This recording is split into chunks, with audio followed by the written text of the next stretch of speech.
Lord. Yes, Lord. Thank you po for this day.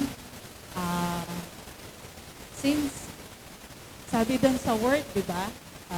Sabi dun sa kanta, um, wait lang po. Yan. Sabi dito, hold me close, let your love surround me. Bring me near, draw me to your side.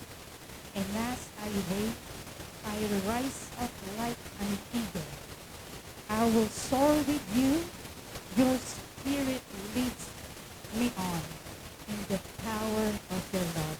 I remember yung story na to, yung kanta na to, ang naaalala kong story is yung It Can Reach One Time ni Pastor na sabi niya, yung eagle, meron siyang tendency na kapag alam niyang may storm, he will fly high above the clouds.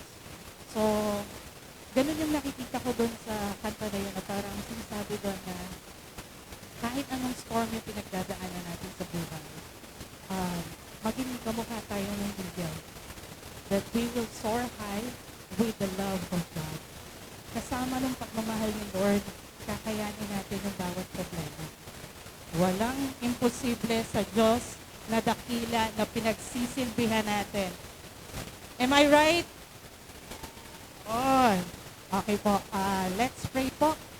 Let's pray. Let's pray po. Heavenly Father, Lord, salamat po sa araw na ito, God. Salamat sa biyaya mo, God. At salamat sa pagmamahal mo, God, na wala kang sawang binibigay sa amin, Lord. Kahit minsan, Lord, alam namin hindi kami kamahal-mahal. Hindi kami karapat-dapat, Lord. Pero, Lord, you died on the cross for us, God. At that is enough, God. Salamat po, Lord, sa araw na ito, God. Tinutumit namin sa Lord. Lahat ng gagawin namin, Lord, be with us, God. At tulungan niyo po kami, Lord, na as we hear your word, Lord, tumanin mo sa puso namin at ma-apply namin sa buhay namin. Salamat po sa araw na ito, God. In Jesus' mighty name. Amen. Kung meron po kayong kasama sa inyo ng mga kids, can you lay your hands on them? Sige po, let's pray. Heavenly Father, Lord, salamat po sa araw na ito, God, sa mga buhay ng mga bata na ito, Lord. As they go to the kids' church, Lord, I pray, God, na yung anointing mo po, Lord, ang siyang maghari sa mga teachers namin, na as they teach these kids, God, lumaki po sila, Lord, na may takot sa iyo, may pananalig sa iyo, God. At Lord, mag-transcend yan sa mga nakakausap nila, Lord, sa pamilya nila, Lord. Salamat po, Lord, sa buhay ng mga bata na ito at sa mga teachers namin, Lord. Na walang sawa, Lord, na gumagabay din sa mga bata. Be with them, Lord, this time. Nag-enjoy po sila sa kids' church, Lord. Bless them indeed, Lord, in Jesus' mighty name. Amen. So, ano lang po natin, usher lang po natin yung mga kids sa kids' church. Okay?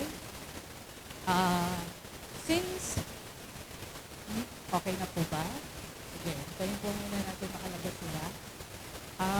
Since po this day is a special day for not only for me, but for all of us. Kasi po yung araw na to, we want to take an honor, di ba? To honor our pastor. Pasensya na, pastor. Hindi kita binigyan ng mic. Pastor, pasensya na po. Napag-utusan lang. So, yun po. Hindi muna ko namin kayo binigyan ng mic. Pastor, forgive me na. Baka may disciplinary action ako after. So,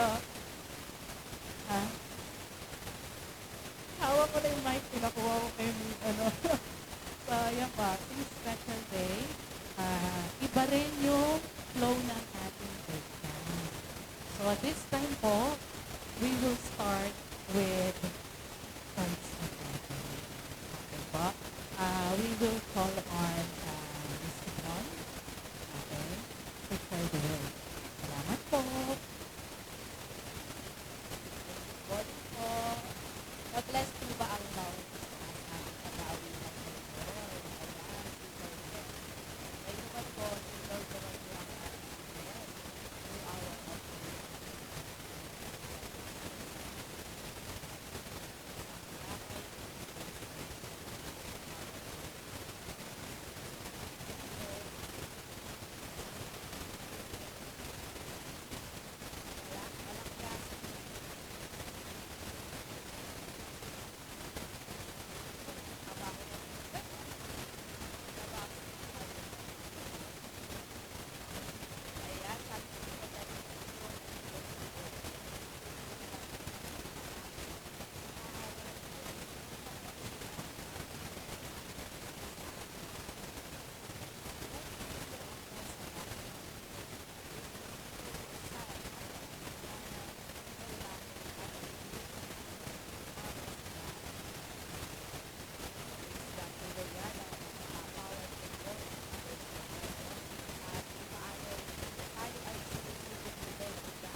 bibigyan ni Lord ng provision this year. Kaya sabi nga, in God's will, tayo po ay pagpapalain niya. Kaya praise God sa lahat ng kanyang pagpupuri at pagkabutihan sa buhay natin. Ayan, so ipanalangin po natin yung ating mga tithes and offerings sa ating Panginoon. Hallelujah. Panginoon, pinupuri ka namin, Lord. Pinasasalamatan sa umagang ito. Salamat po, Lord, sa pagkakataon na ito na kami po ay makapagbalik sa iyo. Panginoon, ng kaunting bagay na ito na katiting lamang, Lord, sa iyong kadakilaan sa buhay namin.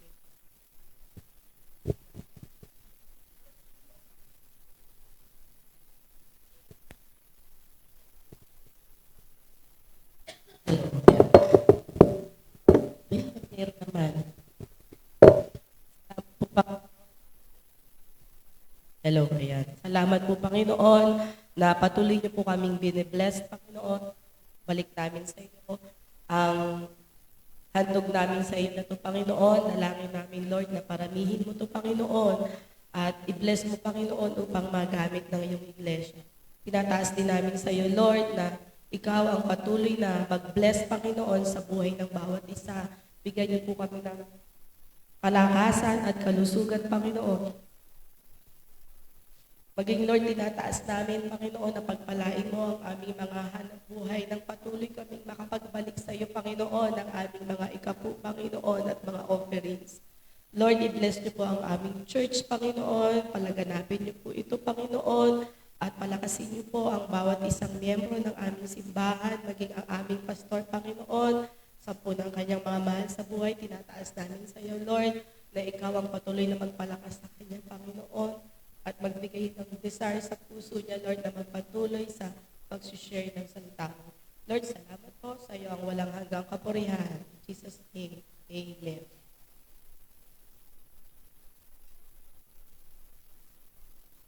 Yes. Thank you, Miss Yvonne. Okay. Since bago po ay iba yung flow ng ating program, we would like to again take this time to honor our pastor. At the same time po, we would like to honor also the wife of the pastor. Sorry, Ate Rio. Kala mo hindi ka kasado dito. Kasama po kayo. So, as a sign of our appreciation, we would like to give you this. Yeah. Apa. At dahil doon, Pastor, tama po kayo. Hindi po kayo magpipreach. Forgive us. Kahapon pinag-pray pa namin kayo. Pero actually, meron po tayong magpipreach na iba. She's not a guest speaker because she's already a family. Diba? HD family na rin siya. Opo. At siya po talaga merong pakulo nun na huwag kayong pahawakin ng mic. Kaya po kung meron kayong papagalitan, huwag po ako, Pastor. Okay? So, opo. At para nga po kayo nag-usap eh. So, we would like to ask for the presence and our speaker for today, Miss Maribic. Thank you po.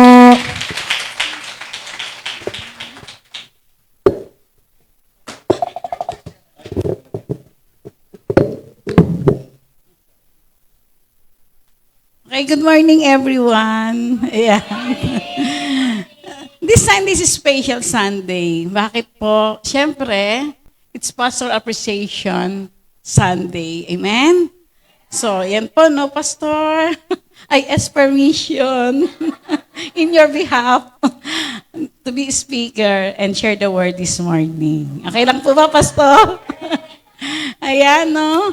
Sabi nga, talagang nagplano po talaga sila. Actually, Pastor, sila nagplano, nagsuggest lang po ako. Ayan nga po. Ayan, sige po, no? Sabi ko nga po kanina, talaga namang special po yung araw nito. Bakit? Kasi po, ito po yung araw na talagang we remember yung mga sakripisyo ni Pastor at saka ni Sister Rio Siyempre, yung kanilang mga pagpapagal para patuloy na maisulong yung kaharian ng Diyos. Amen? Para patuloy na umunlad ang ating iglesia. At the same time, patuloy tayong pangalagaan sa ating buhay spiritual. Patuloy tayong lumago, tumatag, tumibay sa ating pananampalataya sa Diyos. Amen? At saka, ayan po, no? So this is the best time also to express our love, our gratefulness, di ba? Sa ating pastors at sa ating pastora. So, ito po yun So, ito po yung pagkakataon natin. So, mamaya po siguro, lahat po tayo ay i-appreciate natin sila. Amen? So, let's make them special and appreciated. Amen? Ayan po. Sige po, pwede po tayong mag-pray bago po ako magpatuloy. Bago po ako mag-share ng word. Sige, Lord, salamat po sa umagang ito, Panginoon. Salamat, Lord, sa presensya mo sa lugar na ito. Salamat, Lord, sa buhay ng mga leader namin. Sa buhay ni Pastor Ed at ni Sister Rio. Salamat, Panginoon, na itinakda mo ang araw na ito, Panginoon, upang sila, Panginoon, ay maparangalan. Sila po, Panginoon, ay mapasalamatan. Sila po, Panginoon, ay ma-recognize. Salamat, Lord, at hayaan mo sa umagang ito, Panginoon. Turuan mo po kami. Ano po yung nais mo na matutunan namin mula sa iyong salita, kung paano po ang tamang parangal, Panginoon, sa mga lingkod mo. Salamat po sa lahat po ng gagawin namin. Ikaw po ang aming may taas. Ikaw po ang madakila. In Jesus' name we pray. Amen. Ayan. Okay, palakpakan po natin si Lord. At the same time, palakpakan po natin ang ating pastor. Ayan. Sabi po sa Jeremiah 3:15, ayan. Then I will give you a shepherd after my own heart. Ayan, medyo, ayan, okay na po. Then I will give you a shepherd after my own heart who will lead you with knowledge and understanding. So ang Panginoon, so tumawag daw siya ng pastor na mamumuno sa atin, namumuno sa kanyang iglesia. Amen? Na mangangalaga sa ating buhay espiritual. Ang actually po, sabi doon, then I will give you a shepherd after my own heart. So, ang pastor po ay galing po sa puso ng Diyos. Amen? Sabi doon, after my own heart eh. Diba? So, binigay ni Lord yung puso niya sa mga pastor. Kaya kung ano po ang tibuki ng puso ng Diyos, yun din daw po ang tibuki ng puso ng ating pastor. Amen? Yan. At ang pastor po, sila po yung lingkod ng kataas-taasang Diyos. Amen? Sabi po dito, it is the highest calling from God. So they are chosen vessel for our spiritual health, for our spiritual health. And pastor are special gift to us. Amen? Naniwala po ba kayo doon? Na si Pastor Ed po ay regalo sa atin ng Diyos. Amen? Kaya yan tandaan nyo, regalo yan sa atin ng Diyos, kaya pahalagahan po natin. Amen? Next po, please. Yan, sa Tagalog po, sabi niya, bibigyan ko kayo ng pinunong sumusunod sa akin at pamamalaan nila kayo ng buong katalinuhan at pagkaunawa. So si Pastor po, ang tingin po niya sa church, family. Amen? So God provide us a spiritual family, no? So si Pastor po, tsaka si Sister Rio, so they are our spiritual father and spiritual mother. And we are their spiritual daughters and spiritual sons. So mga kapatid, pamilya po tayo dito. Amen? Yan. So, kitang-kita naman natin. Sabi po doon, next, wag po tayo malis na siya. Bibigyan ko kayo ng pinunong sumusunod sa akin, pamamalaan nila kayo ng buong katalinuhan at pag-unawa. Marahil mga kapatid, kitang-kita naman po natin sa buhay ng ating pastor na talagang andun yung katalinuhan. Amen? Andun po yung karunungan ng Diyos, di ba? Para tayo ay pamunuan. Amen? Kitang-kita po natin yung sa buhay nila. Andun po yung pagiging maunawain niya. Yun ang sabi ni Lord bibigyan tayo ng isang pinuno na talagang merong malawak na pangunawa. Kaya sa mga panahon na kuminsan, parang nafe-fail natin sila, di ba? Hindi tayo nakasunod sa kanila. So, inuunawa nila tayo. So, andun yun, yung kanilang patuloy na pagtsatsaga para turuan tayong mga anak niya, mga anak niya. Kasi anak tayo nila, Pastor, spiritually. Amen? So, bibigyan sila ni Lord ng kakayanan upang mapangalagaan ang kanyang iglesia. Amen? Yung next po. So, ito po, no, sabi po doon, what are the duties and responsibilities of a pastor? So, ano nga ba? Siyempre, ang mga pastor, sabi ko nga po kanina, sila ang lingkod ng kataas-taasang Diyos. Amen? And a pastor is a profession. Nakita po natin na ating pastor, nag-aral din po sila. Actually, sabi ko nga, naging magka-classmate kami nila pastor sa school, sa AGS. No? So, at ang mga pastor, they represent God. Amen? Sila rin po yung, they are mediator between God and man. Sila rin po yung namamagitan sa ating Diyos. So, yun po yung trabaho ng pastor. At masasabi natin, being a pastor is a noble task. Bakit po? It's a difficult job. Totoo po, napakahirap mong magpastor. So, totoo po ba? It's a stressful job. Sige, mamaya po, no, papaliwanag ko po sa inyo, bakit naging stressful po yun, yung trabaho yun. Kasi bakit? Para silang doktor. 24/7 on call sila. So, ganun po. No, talagang always ready. Pag tumawag ng member, andyan na. Always available. Amen? So, kahit magpapahinga na si pastor, pag kailangan may tumawag, andyan sila. Pag kailangan dumalaw sa ospital, dadalaw. Minsan, hindi lang yung member, pati yung kapatid ng member. Amen? Ganyan po kasi yung ginagawa sa amin na pastor. Ay, nagkaroon po yung problema, kasi si Tina nga po. Pag may problema yung kapatid ko, yan, isa siya sa mga tinatawagan namin. Yan, kapag kailangan bisitahin, nandiyan si pastor, o diba, pati ako nakikipastor. Siya na nga sabi ko nga, pastor na natin yan. Sabi ko. And the primary concern of a pastor is the welfare of their flock. Yun po yung kanilang primary concern. Amen? So, nga, no, pagkaroon natin, no, what are the, okay, next slide, please. Ayan. Medyo maliit po, no, pero nakikita niyo po, ayan. Ito po kasi medyo maliit. Ayan. Ito po yung, sabi ko nga, the duties and responsibilities of a pastor. Ito po hindi lahat, some lang po.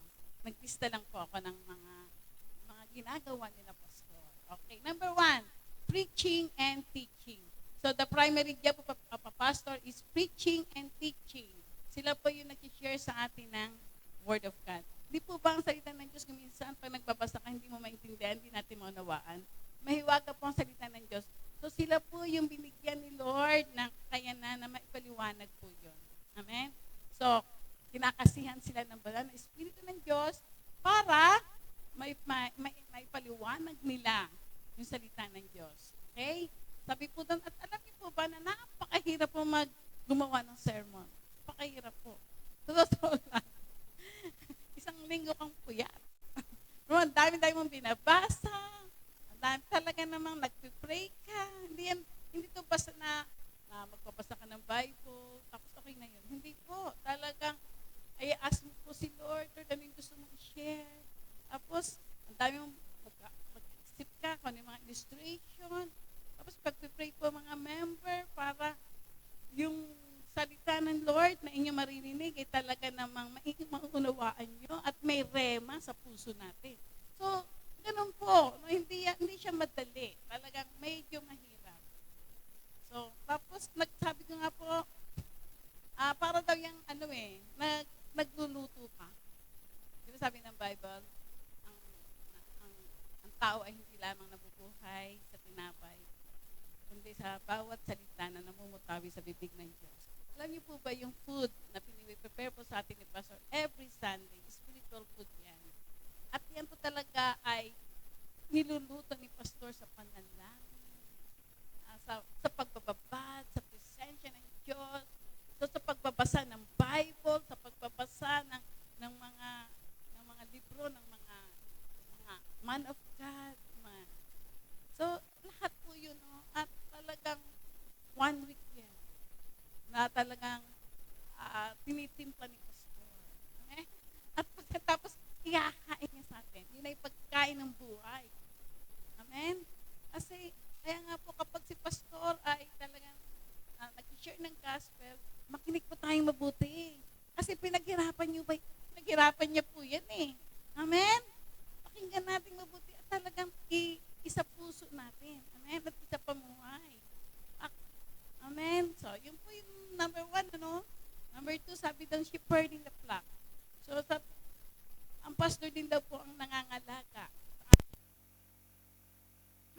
So, siya din daw po yung nagbibigay ng advice, ng counseling, ng encouragement. At kung tiyaga niya tayong malayo tayo, andyan yung pag-abot niya. At talagang andoon yung pagdulog niya sa Panginoon sa atin. Amen? Dinudulog niya tayo kay Lord. So, yun po, no, number 3, providing pastoral care. Alam niyo po ba yung pastor natin, caregiver din sila. Caregiver din sila. They give comfort, they give support, di ba? Lalo sa mga panahon na tayo ay dumadaan sa mga problema. So, yung pastor natin nandiyan, nakaalalay sa atin. Amen? Talaga naman, andoon yung kanyang concern sa atin. And then, andoon yung pagmamahal niya sa atin. Yung nagpapalakas ng loob. Amen? So, number 4, administering church operation. So, siya rin daw po yung overseers ng church. Amen? So, siya yung pong nagmamanage ito sa church. Oh, minamanage niya yung finances. So, sa kanya, pag kulang pa nga, siya po yung nag-aabono. Halimbawa, kulang yung rental ng church. Talagang, sila yung namumroblema. Yan yung pastor natin, sila po yung namumroblema. So, talagang, ayan, napakahirap po maging pastor.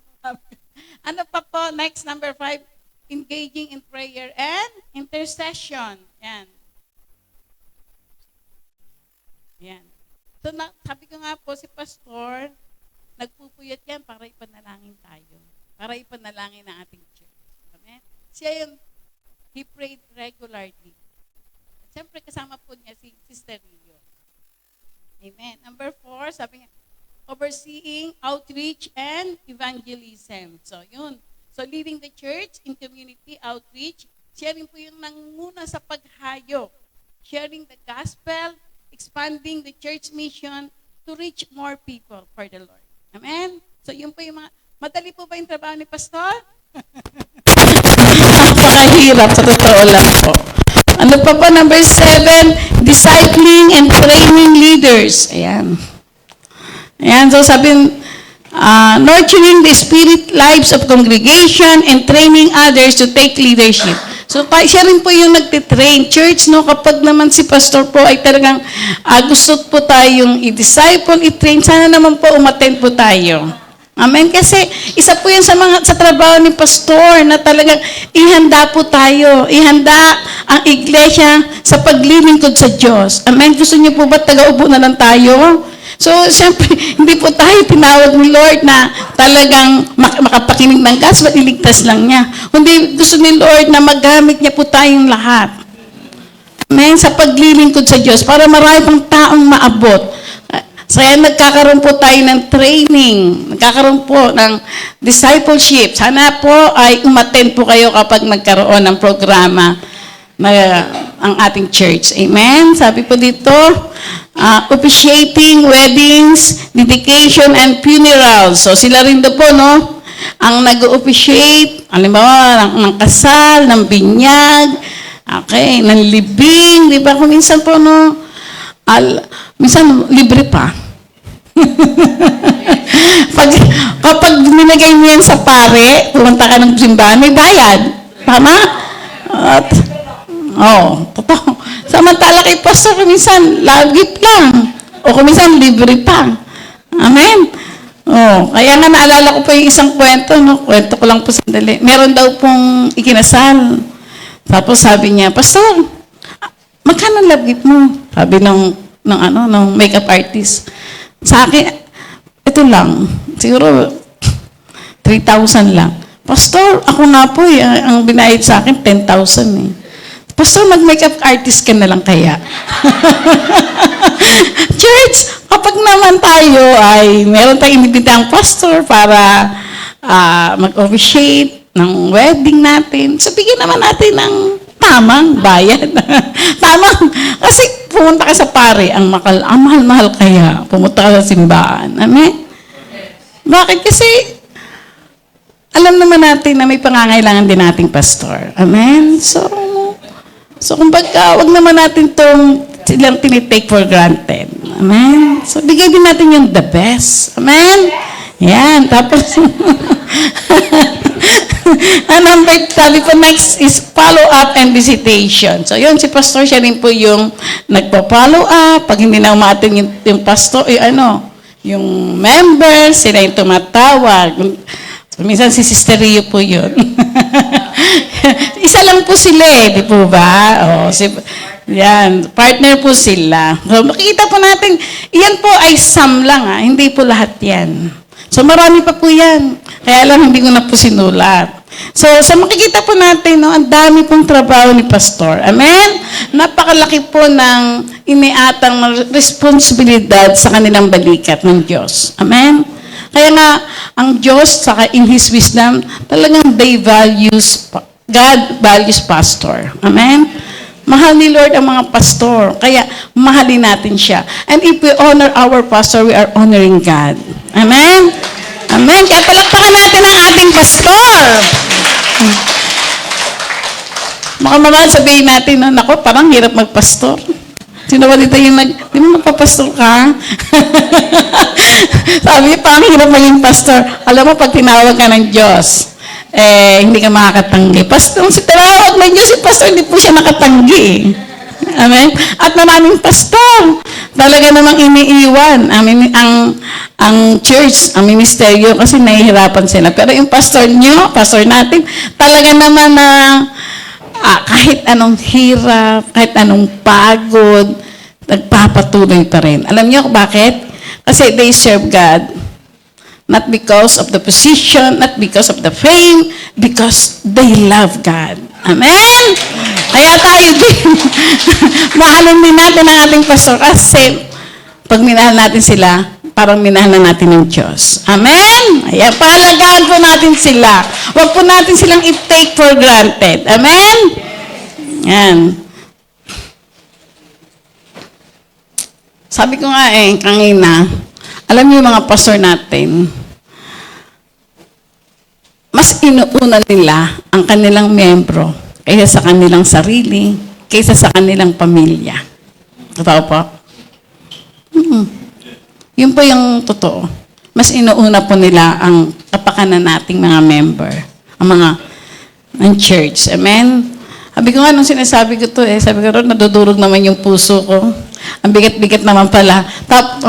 Nang binigay mong responsibilidad sa mga pastor. Tapos, ganito namin sila tinatrato. Di ba? Ang bigat-bigat ang trabaho nila. Di ba? Pagod na pagod sila. Amen? So, makita natin yung mga pastor natin, kahit may sakit sila. At nakita niyo si pastor, minsan, di ba, mamamaos siya pag nandito yan. Hindi masama ang pakiramdam nila. So, hindi sila nagko-complain. Di ba? Hindi sila nagbibigay ng reason na hindi ko kaya ngayon So, kahit may sakit yan, nandyan pa rin yan. Tatayo pa rin yan sa harapan natin. Magtuturo pa rin yan. Tama? So, di ba, palakpakan niyo yung pastor niyo, si pastor natin? Sige po. For the glory of God. Siyempre. Amen. Kaya yung pastor natin, napapagod din sila Di ba? Meron silang kahinaan. So, pero alam niyo po, hindi sila nagpapakita ng kahinaan sa kanilang miyembro. Totoo pa, pastor?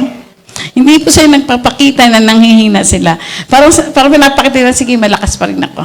Kahit sige, maglilingkod pa rin ako. At alam niyo po, ang ating pastor, hindi sila nagsasabi ng pangangailangan nila sa kanilang miyembro. Siguro naman, pastor, wala ka pang inutangan dito, Hindi talaga. Talagang sinasabi niya lang yung kay Lord. Niluluhod niya lang kay Lord yung pangangailangan niya. Church, huwag niyo namang utangan yung pastor niyo. Amen? Kasi, magkano pong salary ng pastor natin? Wala. Diba? Tapos utangan pa. Diba? Totoo lang. Baka nga mas mataas pa yung sahod ng member kaysa sa pastor. Alam niyo po, sa secular words, di ba? Merong vacation leave, merong sick leave, may emergency leave. Pero ang pastor, wala po silang leave. Wala po silang leave. 24/7 nga Nagtatrabaho sila. Amen. Kung minsan, mas marami po daw yung oras ng trabaho kaysa sa mga regular na workers. Amen? Yan. Tapos po,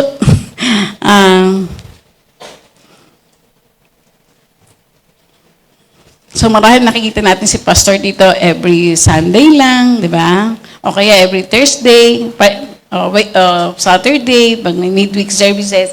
Pero alam niyo po ba na punong-puno yung schedule niya during weekdays. Actually, pag natawagan ko sila, Sister Rio, lakad tayong ganito. Meron kaming Bible studies ganito, meron kaming may gawain si Pastor doon. So, punong-puno yung schedule niya. So, ang pahinga lang niya, kaminsan alas 10, wala pa nga sila sa bahay. Pag natawagan ko, nandun pa sila sa labas. Amen? So, ganoong karami yung trabaho ni Pastor. Kaya deserve natin na sila ay parangalan. Amen? Sige, palakpakan natin natin si Lord sa buhay ng ating pastor. Blessed ba kayo na si pastor ay ng inyong pastor? Yan. Mahal niyo ba ang inyong pastor? Yan. Mahalin po natin ang ating pastor. Dahil ang sabi ni Lord eh.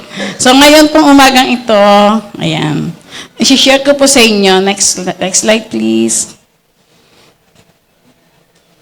On the biblical way on how to appreciate our pastor, your pastor. Yan. So, ano nga ba yung sinasabi ng Biblia, no? Kung paano natin i-appreciate yung ating pastor. So, number 1, sabi po dito, ayan, the biblical ways, how to appreciate our pastor, number 1. Teka lang po ha, sandali. Okay. Wala po yung anak ko. Ayan. So, recognize and honor your pastor. Okay? So, i-recognize daw natin sila. Kilalanin natin na sila yung itinalagang leader sa atin ng Diyos para mamuno sa atin. Amen? Sila po yung ating pastor na mangangalaga sa ating buhay spiritual. Actually, minsan hindi lang naman yung spiritual life natin eh. Di ba? Minsan pati financial nga natin, di ba? Pati yung, ako nababalitaan ko dito talaga kahit yung mga pag-aaral ng anak, sila yung sumasama, di ba? Kapag may problema dito sa isang ganito, sila yung kasama ng member. So, hindi lang talaga spiritual eh. In all aspect of our life, nandyan sila, di ba? At sila yung nangangalaga sa atin. Tama po ba yun? Kaya nga po, i-recognize natin yung calling nila. I-recognize natin na sila ay ating magulang. Amen? Kasi magulang natin sa pananampalataya. Amen? Sabi ko kanina, Pastor is our spiritual father and Sister Rio is our spiritual mother. I-recognize din po natin yung kanilang mga pagpapagal. Amen? Yung mga paghihirap nila. Amen? Yung mga pagtatrabaho nila para sa ating iglesia. Para umunlad ang ating iglesia, para tayo din daw ay lumago sa ating relasyon sa ating Diyos. Amen? Kaya nga, ang pag-honor sa pastor, it must be voluntary. Amen? Voluntary to, ha? Hindi, hirap naman. Hindi, kailangan voluntarily talagang ino-honor natin ang ating pastor. At alam niyo po, no, sa bilang pag-honor sa ating pastor, isa po, kapag may naririnig po tayo na mga hindi maganda tungkol sa ating pastor, so, ikaw na po ang number 1 na magtanggol sa ating pastor. Kasi ino-honor mo siya eh, ha? Hindi tayo yung mag-i-stir up pa ng gulo. Okay? So, kailangan tayo na yung pumigil. Okay? Tayo na po yung mag-defend sa ating pastor. Kasi, alam naman natin na sila ay magulang natin. At di ba kung minsan no, sa isang pamilya, hindi naman maiiwasan na yung mga magulang natin, di ba, nagkakamali, nagkakasala. O di ba, andun naman yung pagpapatawad natin sa kanila, andun naman yung ating pangunawa sa kanila. Ganun din sa ating pastor, no? Kung ang ating pastor, meron din naman silang kahinaan, hindi po sila perpekto. Meron din naman silang pagkukulang. tao lang din sila eh. Tama? So, kaya kailangan na talagang pangunawa pa rin. Ibigay natin sa ating pastor kung paano sila inuunawa nila tayo. Amen? So, i-honor natin sila. Huwag tayong magsasalita ng masama laban sa kanila. Huwag tayo pong mag-criticize sa ating pastor. Amen? Amen. At kung may nag-criticize, ipagtanggol nyo. Patigilin nyo. Sabi po, next please. Sabi nga, ito po, Bible verse muna tayo. And now, friends, we ask you to honor those leaders who work hard for you, who have been given the responsibility, urging and guiding you along in your obedience. So, yan. So, laging po sinasabi dito to, na talagang let's honor our leaders. Sabi po ng Bible, give them the proper respect. Irespeto natin ang ating pastor. Irespeto natin yung mga decision niya. Amen? Sabi ko nga ganun talagang iwasan natin magsalita against them. Don't touch the anointed one. Sabi ng Bible. Alam niyo po, may kwento ako sa inyo. Minsan po, hindi ko to alam. Sorry sabi ko nga, Lord, di ko alam doon sa aming church dati, yung may isang pastor na parang pumalit lang siya sa pastora namin for a period of time. Tapos, ang dami niya na sinasabi. Alam niyo, church, pati ako, Big, halika. Sige, ito si pastor, ito. Ano gusto niyong gawin natin? Sabi kong ganun. Ano yun na natin siya? Alam niyo po, nakisali ako. Pagkatapos nun, talaga nasira po yung pamilya namin. Sabi ko, Lord, ito pala yung parusa. Ngayon ko nang na-realize. Don't touch the anointed one. Bakit? Parurusahan po tayo ng Diyos. Please, don't touch the anointed one. Learn from my lesson. Hindi ko alam. Sabi ko, Lord, na-realize ko lang yan, narinig ko tong preaching na ito sa isang pastor na don't touch the anointed one. Kasi talagang may kaakibat na parusa yan. So, please, magkaroon po tayo ng takot sa Diyos na wag po nating talagang pagpapanuhan ng masama ang ating pastor. Amen? Matindi po ang parusa. Ako talaga, doon po nag-umpisa na magkaroon ako ng problema sa pamilya. Doon nag-umpisa. Nung realize ko lang, sabi ko, Lord, sorry talaga. Pero wala na. So, I suffered the consequences of my wrong action. So, please, don't touch the anointed one. Respeto po natin ang ating pastor. Amen? Mahalin po natin ang ating pastor. Amen? Huwag po natin silang pagkasalitaan ng hindi maganda. Amen?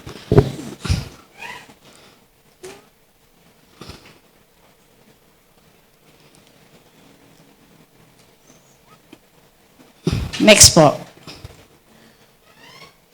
Ayan. Sa Tagalog po, mga kapatid, ipinapakiusap namin na igalang nyo ang mga nagpapakahirap sa pamamahala at pagtuturo sa inyo alang-alang sa Panginoon.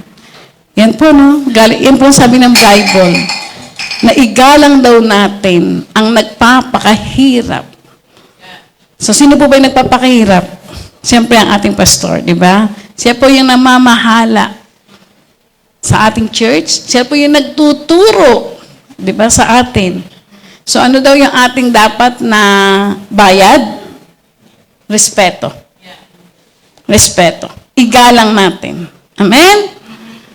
So, nawa, pag alam na po natin to, maging maingat na po tayo. Amen?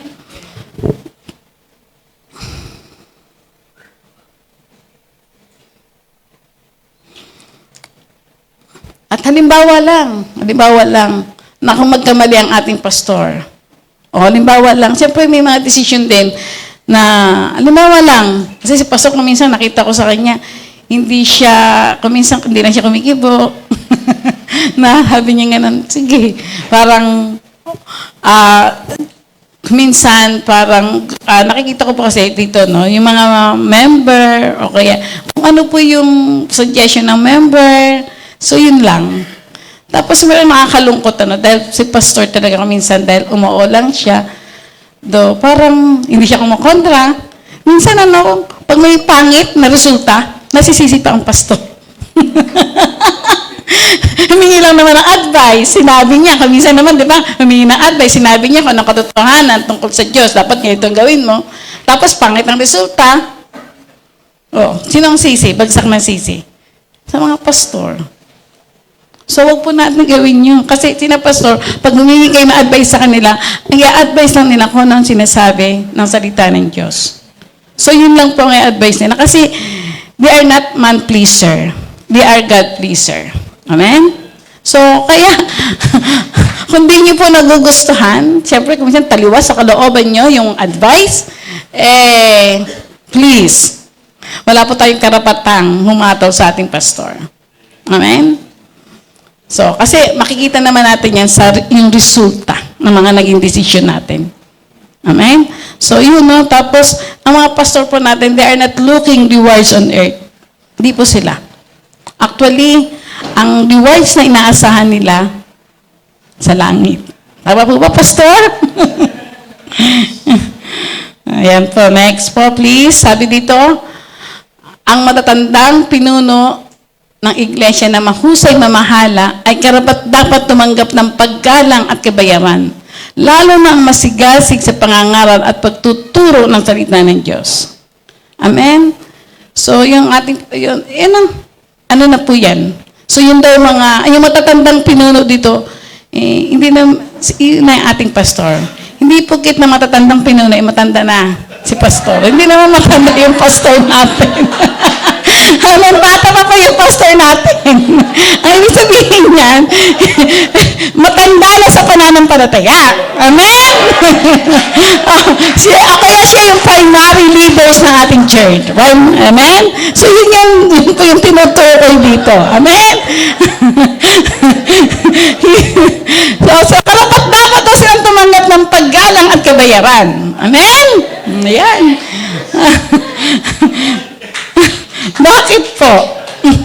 Kasi His impact is eternal di ba? Sila po kasi yung gagamitin ng Diyos para tayo dalhin sa langit. Amen? Sila po yun Ayan, number 2. Next. Ayan. How to appreciate our pastor? Submit and obey your pastor. Ayan. So we need to submit and obey to our pastor. Because kapag nag-submit tayo at nag-obey sa ating pastor, we are also submitting God. We are also obeying God. Amen? So, at kapag tayo ay nag-submit sa kanila, mas mai-encourage sila na maglingkod pa. Amen? At mas nagiging masaya pa sila. Kaya, napaka-importante na tayo po ay nagpapasa ilalim sa kanilang leadership. Amen? Ayan na lahat. Sabi ko din. Next. Next, please. Ayan. Sabi ko dito, pwede ba pakibasa natin lahat? Ayan, para sa ating to Obey your leaders and submit to them, for they are keeping watch over your souls as those who will have to give an account. Let them do this with joy and not with groaning, for that would be of no advantage to you. So church, do you love your pastor? Yes. So if you love me, sabi ng Bible, you will obey me. If you love your pastor, you will obey your pastor. Amen. So, susunod po tayo sa ating pastor, Kapag may inuutos sa atin si pastor, yan, susunod po tayo. Hindi. Kung di natin kayang gawin, sabihin nyo na hindi nyo kaya. Na kailangan nyo ng tulong. Hindi yung kapag, pakiayos mo yan. Para kung minsan sumisimangot tayo, huwag tayong sumisimangot. Ayan, pastor, ayaw lang po kami sa buhay.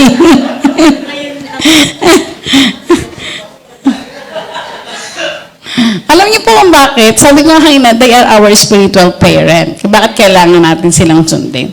Sa Ephesians 6:1-2, ito lagi ko po itong sinasabi sa aking mga anak kapag sa aming Bible study nila, Nathan Melody. Pag nakikita ko silang tumitigas ang ulo nila, binabasa ko to sa kanila. Ano ba teacher memory verse? Sabi niya, children, obey your parents in the Lord, for this is right. Honor your father and mother. Sabi niya gano'n. This is the first commandment with the this is the first commandment with the promise that will go well with you. Sabi niya gano'n, sabi ng Bible. Sa Tagalog, bagay na sinasabi, mga anak, sundin niyo inyong magulang, sapagkat ito nararapat. Sabi ko kanina, they are our spiritual parents. We are spiritual children. So, children, obey your spiritual father and mother. Ano ang reward?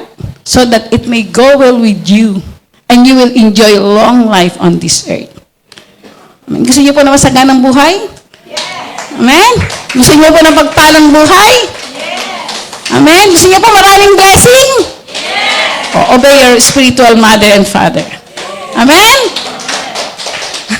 So, yun po yung sikreto. Alam niyo po, no, meron pinalala sa akin si Lord. Mamaya na pala yun. Mamaya na. Sige, mamaya na lang yun. Yan. Next. Sabi po dito, sundin niyo ang mga namumuno sa inyo, nagpapasakop kayo sa kanila. Dahil silang nangangalaga sa spiritual niyong kalagayan at alam nilang may pananagutan sila sa Diyos, sa pangangalaga nila sa inyo, kung sundin niyo siya, magiging masaya sila sa pagtupad sa kanilang tungkulin. Ayan, no, church. Sabi po dito, kapag daw tayo sundin daw natin ang mga namumuno sa atin, magpasakop tayo sa kanila. Dahil sila ang nangangalaga ng ating spiritual na buhay. So, yun lang naman po church Yun lang ang ating pwedeng kabayaran sa ating pastor. Sumunod. Amen? Igalang, magpasakop. Kasi kapag sinusunod natin ang ating pastor, nagiging masaya sila. O sa totoo po. At pag masaya ang pastor, masaya ang buong church. Amen? Kumbaga parang ang nanay, kapag masaya ang nanay, masaya ang bahay. Di ba? Tama po ba mga nanay? Kaya pasayin natin ang ating pastor. Paano? Sundin natin sila. Magpasakot tayo sa kanila. Sabi po dito, kasi kung hindi natin sila susundin, mamimigati sila. So mga anak, ito, huwag niyong bibigyan ng kapigatian ng inyong mga magulang. Kasi hindi makakabuti yun sa inyo. Mga anak, so kapag nabibigyan niyo ng kapigatian ng inyong nanay, lalang nanay, siyempre pati tatay, ang blessing, sumasara Nag-shut down yung blessing, sabi niyo. Binigyan ng kapigatian yung nanay. So, ganun din, no? Like din sa ating church, kapag nabibigyan natin ng kapagatian ng ating spiritual father, spiritual mother, na sumasara din yung kalangitan. Yung blessing parang, siya, natatakpan. Bubuhos na sana, tuloy. Dahil sa binigyan mo ng kapagatian yung spiritual parents mo, magsasara na naman siya. Amen? Kasi, there is blessing in obedience. Amen? Lalo na, kapag ang ating sinusunod ang spiritual parent natin. Kaya sumunod po tayo. Amen? Yan. Next. Sabi, alam niyo po ba, yan, malaya na ako at di alipin ni naman. Ngunit nagpapaalipin ako sa lahat upang makahikayat ng mas marami sa Panginoon. Si pastor, na malaya na sila. Pero sa kanilang paglilingkod sa paglilingkod sa atin, paglilingkod sa Diyos, alam niyo po ba na sila ay nagpapaalipin? Nagpapaalipin sila para makahikayat lamang sa iba. Para lang makahikayat ng mga tao. Talagang andoon. Kaya nga yung ating pastor, bagamat siya yung ating leader, pero meron siyang servant heart. Naalala ko po yung turo ng isa pang pastor. Nasabi niya, tayo daw, yung mga pastor daw, sila daw yung, parang alipin. Para sila yung, actually, Actually, sinabi rin ni Pablo, kami yung pinakahamak. Sabi niya sa akwat ng Korinto, no? So, nagpapayaman kami sa iba. Di ba? Totoo. Pinakahamak sila. Totoo po yun. Kasi, sila yung nagpapaalipin eh. Kaya kung minsan, mga kapatid, naalipin natin yung pastor natin eh. Totoo. Minsan, take for granted natin sila. So, para lang, kahit di ba, may mga tao na gusto nilang mawin sa Panginoon, kahit tayo, nararanasan natin yan kapag naglilingkod ka eh. Parang talagang kailangan ituloy mo yung sarili mo na servant eh. Para mahikayat mo sila. Kasi walang bayad eh. Sa kanilang paglilingkod, walang bayad eh. Totoo lang. Lugi nga daw tayo eh. Sa paningin ng mundo, lugi daw tayo mga naglilingkod sa Diyos. Lalong lugi yung pastor natin. Kasi talaga walang bayad eh, nagpapaalipin. Pwede naman hindi ah. Di ba? Sino ba tayo? Pero dahil mahal nga nila ang Diyos, talagang, sige lang. Sabi niya, sige Lord, nagpapaalipin ako para lang mahikayat ko sila. Amen? Dahil sa Diyos. Dahil sa pagmamahal nila sa Diyos at sa pagmamahal nila sa taong ito na kanilang inaabot. At naranasan din natin yan sa ating pastor. Amen? Next. Ayan. Support and love your pastor. Pangatlo po. So, how to appreciate your pastor? Support and love your pastor. Sabi dito, no, supportahan daw natin ating pastor. Supportahan natin sila. Tulungan natin sila. Tulungan natin sila dito sa gawain sa church. Tulungan natin sila sa pagsulong sa kaharian ng Diyos. Hindi nila kasi kaya yun. Kailangan nila ang tulong natin. Amen? So, tulong-tulong tayo na isulong ang kaharian ng Diyos. Sabi po, next verse please. Ayan.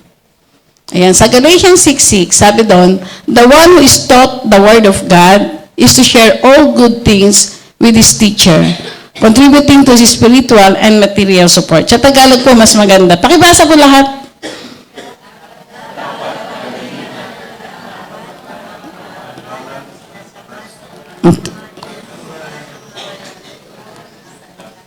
So, dapat daw bahaginan ng lahat ng mga pagpapalang tinatamasa ng mga tinuturuan ang nagtuturo ng salita ng Diyos. Church, ito po yung utos ng Diyos.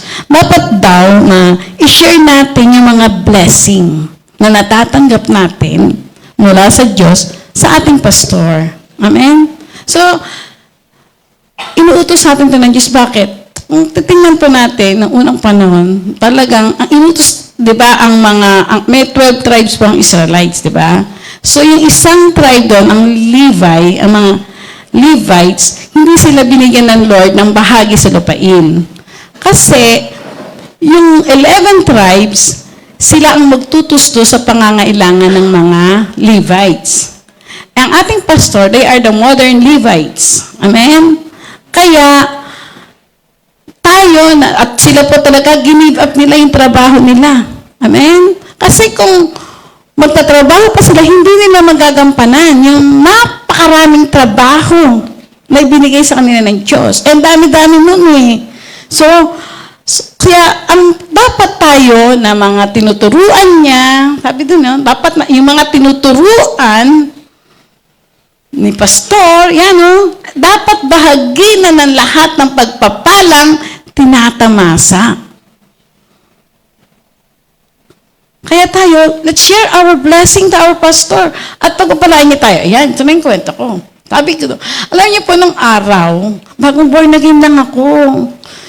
Tapos, yung pastor ko dati nun, sabi niya, alam mo sis, wala na akong matiran eh. Bakit, pastor? Yung bahay, papaalisin na ako. Pastor, bili natin yung bahay. Tiran mo. Sabi ko sa kanya. Alam niyo po, sabi niya, sige sis, bili natin. Tapos tumila siya doon. Siguro tumila pa siya doon ng mga 3 taon. 1995. Hanggang 1999. 4 na taon kong pinatira si pastor doon. At hindi ko alam. Alam niyo, church, yung pinatira ko doon si pastor, talagang bumuhos nagbukas ang kalangitan, bumuhos ang maraming pagpapala. Sa akin, hindi ko, unknowingly hindi ko alam na may blessing pala kapag binilas mo yung man of God. Tapos nakita ko na lang biglang lumakas yung tindahan, tapos nakaipon ako, tapos siguro, Pastor, sabi ko, papagawa natin building yan ate. Tapos nagkaroon ako ng tahian, lumakas siya. Tapos, Pastor, pagagawa ko na yan yung ating, gagawin kong building yan. Pastor, doon pa rin po kayo titira. Sa baba, Pastor, sabi ko, doon po kayo. Pinagawan ko ng bahay yung pastor. Ang paggawa ko ng bahay, andun yung pastor sa amin. Hindi ko talaga siya tinanggal. Alam niyo po talaga, tuloy-tuloy yung blessing. Amen? Kaya po may blessing kapag talagang nag-share din tayo ng blessing sa ating pastor. So, at napatunayan ko, naaalala ko nga Sabi ko, talaga pala ang laki ng blessing kapag yung man of God ay talagang inaruga natin, pinagpala natin. Next verse, please. Sabi, ayan. Ito po, no? Pwede ba? Sabi ko, wala ba kaming karapatang tustusan ng iglesia sa aming pangangailangan? Nagasi kami sa inyo ng pagpapalang espiritual. Malaking bagay ba naman kung umani kami ng material na pakinabang muna sa inyo? Sabi ko yan ng Bible. Pastor duty is to take care of the church. Amen? And it is the church duty to take care of their pastor. Amen?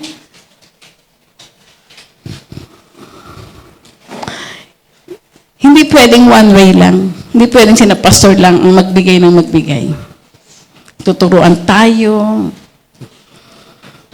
palalakasin tayo spiritually, bibigyan tayo ng counseling, ng advice. Kailangan two-way. So, nagbigay sila, dapat din naman na umani sila mula sa atin. Amen? Church, subukan niyo po ito. Sundin itong salitang ito ng Diyos. Amen? Next po.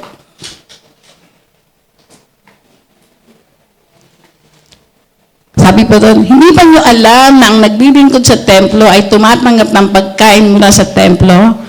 At ang mga naglilingkod sa dambana ay may bahagi sa handog na sa dambana.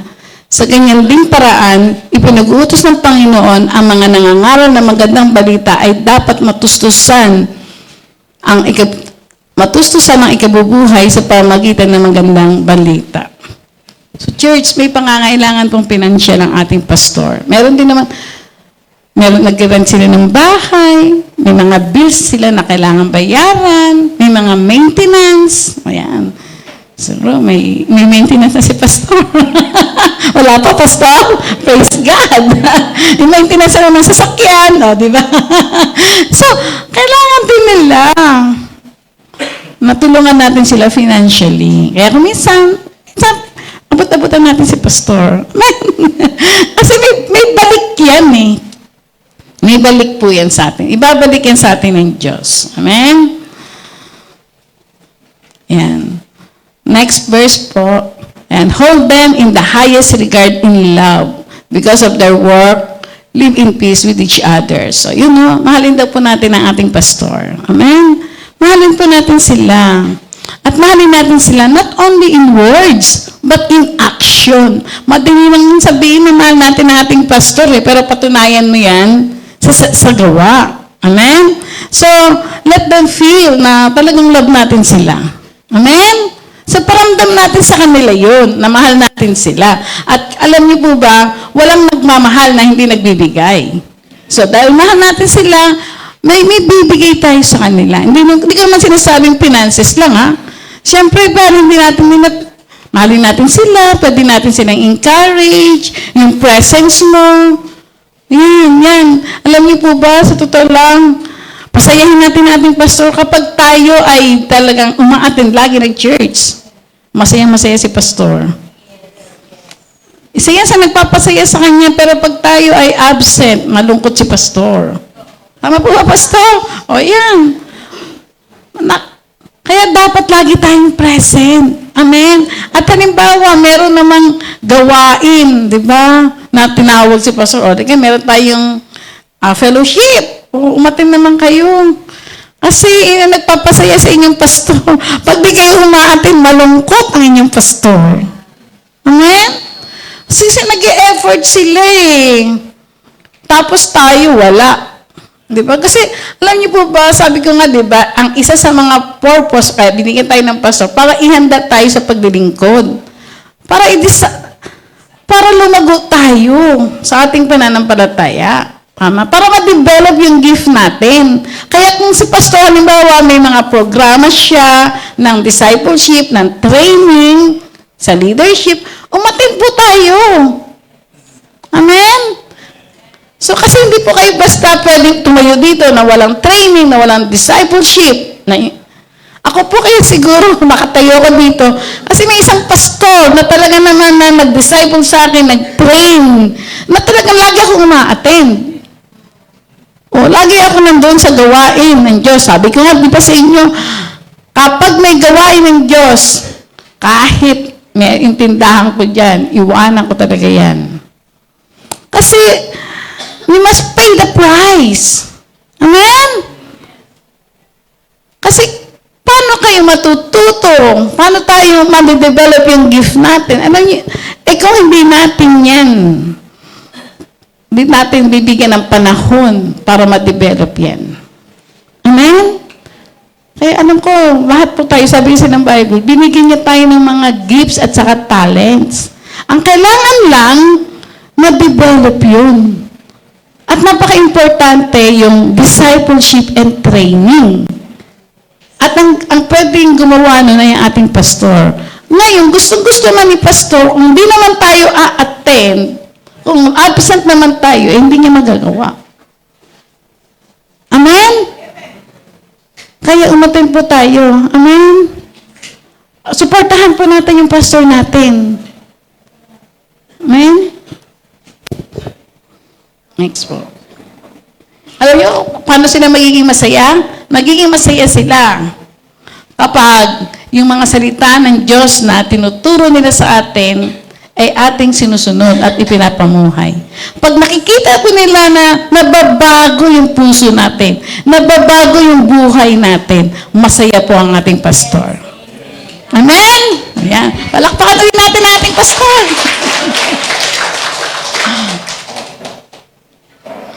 Next verse, please. Sabi niya, pag-ukulan niyo sila ng lubos na paggalang at pag-ibig dahil sa kanilang gawain. Makitungo kayo sa isa't isa na may kapayapaan.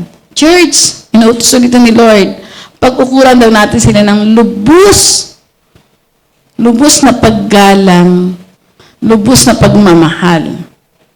Amen? So, yun po ang gusto ni Lord na makabayaran natin, na ibigay sa ating pastor sa kanilang ginagawang paglilingkod. Amen?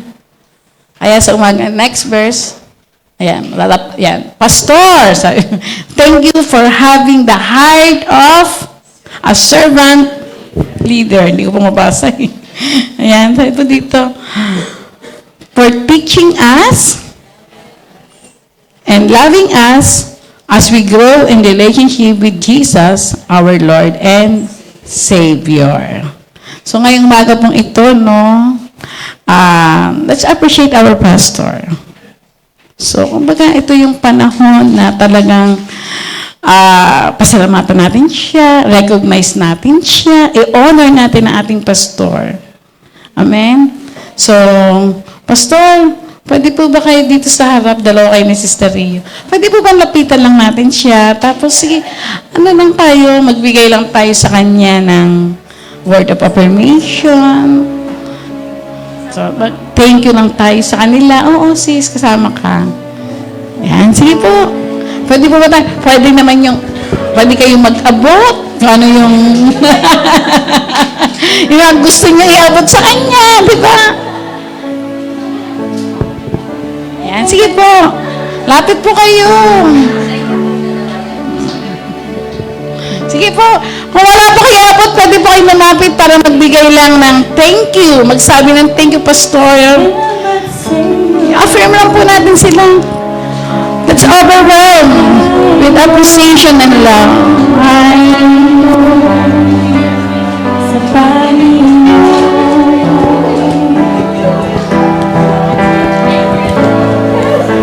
salamat sa iyo.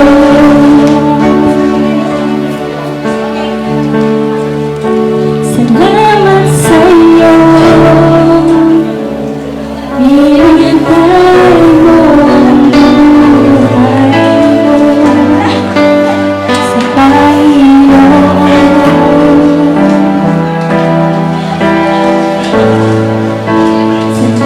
Sige po, pwede po kayong lumapit sa ating pastor. Pasalamatan po natin sila sa kanilang pagmamahal sa atin. Come on! Salamat